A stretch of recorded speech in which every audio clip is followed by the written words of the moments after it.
खबर दिखाते हैं, जहां एक पिता ने अपने बेटे के व्यवहार में अचानक बदलाव होने और चर्च जाने को लेकर स्कूल की शिक्षिका और फादर पर ब्रेन वॉश का बड़ा आरोप लगाया है। दरअसल जबलपुर के आधारताल क्षेत्र में एक छात्र के अचानक चर्च जाने और घर में ऐसा करने पर विरोध करने, देवी देवताओं की फोटो फाड़ने का गंभीर मामला सामने आया। शिकायतकर्ता सत्यनारायण शर्मा ने पुलिस को जानकारी देते हुए बताया कि उनका बेटा नीट की तैयारी कर रहा है और सेंट जेवियर स्कूल में पढ़ते समय वह एक शिक्षिका और 2 फादर के संपर्क में आ गया। आरोप है कि इसी दौरान उसे ईसाई धर्म अपनाने के लिए प्रेरित किया जाने लगा, जिसके बाद उसका व्यवहार पूरी तरह बदल गया। पिता ने आरोप लगाते हुए कहा है कि बेटे ने घर में भगवानों की तस्वीरें फाड़ी और मूर्ति भी तोड़ दी। इतना ही नहीं, चर्च जाने से जब उसे रोका गया तो परिजनों से हाथापाई करने तक उतारू हो गया।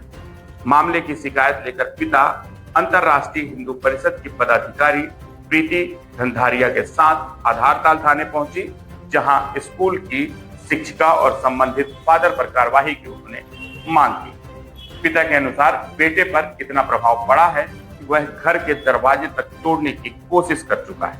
पुलिस ने मामले की शिकायत दर्ज कर ली है और जांच शुरू कर दी है। इस मामले में पीड़ित पिता ने क्या कुछ कहा है वह भी आपको दिखाते हैं।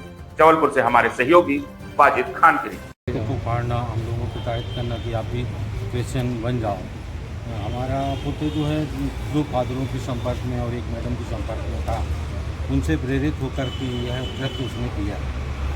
कौन है ये, कहाँ का है? बालक हमारा है। क्या नाम है आपके बालक का? नीलम शर्मा नाम है। किसके द्वारा किया जाता है जी? 2 फादर, उनका नाम नहीं मालूम मेरे को, और एक मैडम है, उनके द्वारा उसको प्रेरित किया जाता है ईसाई बनने के लिए। वो रोज़ चर्च जाता है और एक दिन चर्च जाने के लिए मैंने रुका, वो दरवाज़ा लगा दिया, ताला लगा दिया और साइकिल की ताला लगा दी, उसको भी तोड़ करके वो जो है साइकिल। कौन से चर्च जाता है? दत्ता बिल्डर्स के बगल में एक चर्च उधर जाता है और एक भट्टीपुर के चर्च में भी जाता है। आपको कैसे पता चला कि मतलब वो इस तरीके का मामला सामने आ रहा है? क्योंकि हमारे यहाँ वो यीशु का गाना लगाता है, हम लोग रोकते हैं तो हम लोगों को भी वो लड़ता है हम लोगों से, माता पिता से। क्या नाम है आपका? सत्यनारायण। अभी आप अपनी शिकायत लेके कहाँ आए? आधारताल थाने में। क्या चाहते हैं आप? हम चाहते हैं कि हमारा बच्चा क्रिश्चियन धर्म में कन्वर्सन ना हो। हमारा बच्चा हमारे हिंदू धर्म में है, हम ब्राह्मण हैं।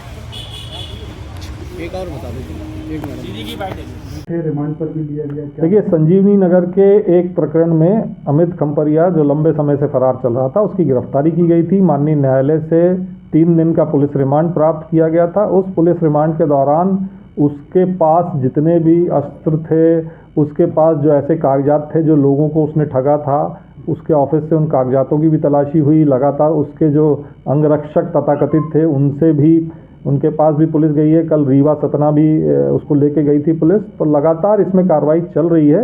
अभी शेष 3 प्रकरण और हैं जिसमें उसकी गिरफ्तारी, जो जबलपुर के ही हैं, जिसमें उसकी गिरफ्तारी की जानी है और उसमें आगे जो भी वैधानिक कार्रवाई होगी वो की जाए। उसमें जो है रज्जाक पहलवान का भी नाम आ रहा है सपोर्ट करने के लिए। देखिए, जो भी विवेचना में तथ्य आ रहे हैं उसी हिसाब से कार्रवाई की जाएगी। किस प्रकार के हथियार, कितने हद तक कुछ? देखिए, अभी उसने ये कहा था कि मेरे हथियार मुख्य तौर पे जो उसका अंगरक्षक था, जिसका नाम उसने बताया था मनोज पांडे, उस तक पुलिस पहुंची है, उससे पूछताछ की गई है और अब उसने हरदा का एक और नाम लिया है। तो संभवतः आज या कल में पुलिस हरदा उसको लेके जाएगी। ये जो बंदूकें हैं, तो इनके लाशें हैं कि शुरुआती दौर में उसने, चूंकि पुलिस को वो नए नए तथ्य बताता है और अधिकतर तथ्य जो हैं वो बताता है वो झूठे निकलते हैं, तो पुलिस लगातार अपने स्तर पर तस्दीक कर रही है कि कौन सा अस्त्र उसका जो है, आर्म्स जो थे वो लाइसेंसी थे, कौन से गैर लाइसेंसी थे, उसमें विवेचना की जाए। लगभग कितने हथियार? देखिए, मैं जैसा पहले कहा कि वो लगातार जो है हमारे पास जो सोशल मीडिया में उसने रील्स डालता था, जो फोटो डालता था, वो सारे तथ्य पुलिस के पास मौजूद हैं। उसी आधार पर विवेचना आगे चल रही है। लगभग कितनी 420 का मामला दर्ज हुआ है? देखिए, अलग अलग प्रकरण में अलग अलग अमाउंट है। अभी जैसे कोतवाली में जो हाल ही में जो रिटायर्ड व्हीकल फैक्ट्री के रिटायर्ड अधिकारी थे, उनका जो मामला दर्ज हुआ है उसमें 25 लाख रुपए की राशि थी, जिसमें से 22 लाख उसने उनको वापस नहीं किए थे। तो कुछ संबंध कागजात और कुछ सोने चांदी के थोड़ी मिल रही है। अभी लगातार तलाशियां चल रही हैं, इस संबंध में कुछ भी कहना मुश्किल है। कुछ ऐसे पीड़ित भी हैं जिनके साथ पहले भी हुई